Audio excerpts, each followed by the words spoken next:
Avoir des manifestants tous les samedis devant son commerce, des manifestants pro-palestiniens, parce qu'on a 2 de sa marchandise qui vient d'Israël. C'est ce que vit notre invité Yves Archambault. Bonsoir. Bonsoir. Vous êtes un commerçant, vous disiez avant l'entrevue, tout ce qu'il y a de plus ordinaire. Vous n'avez jamais eu affaire à la police de votre quartier puis aux politiciens en 25 ans de commerce. Puis là, vous vous retrouvez, sans avoir rien fait, vous vous retrouvez dans une controverse. Comment ça vous affecte? Bien, ça nous affecte passablement. On ne vit maintenant que pratiquement que dans ce dossier-là. On n'a presque plus le temps de travailler vraiment. C'est assez ahurissant. Parce qu'avant d'être des interprétations, on va aller dans les faits. Donc là, vous, maintenant, quand ces manifestants-là sont devant votre commerce, la police vous avertit avant, la police est là. Vous n'aviez jamais eu affaire à la police, mais là, vous êtes pris avec eux autres pour votre sécurité et celle de votre commerce. Donc, quoi, chaque samedi, ça revient, ça?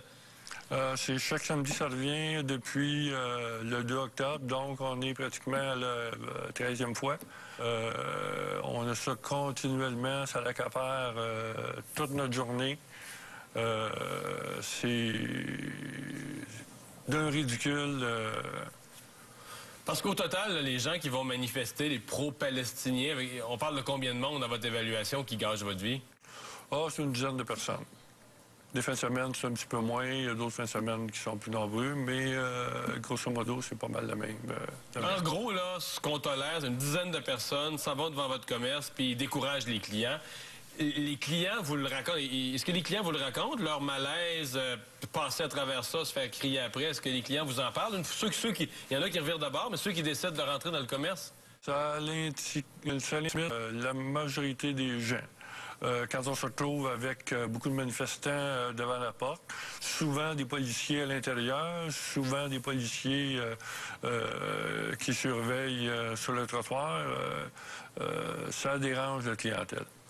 Ce qu'on vous reproche, c'est de vendre la marque Beautiful. Beautyfield. Qui représente...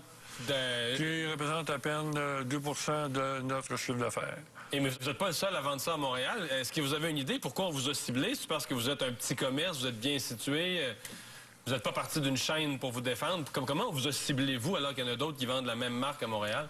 Bien, si je ne me trompe pas, j'ai entendu M. Kadir dans ses entrevues dire que, bon, le PAJU nous avait ciblés parce qu'on était un petit détaillant francophone qui pensait qu'on était pour accepter la cause que ces gens-là défendent. Et, donc, plier à leur chantage. Plier à leur chantage.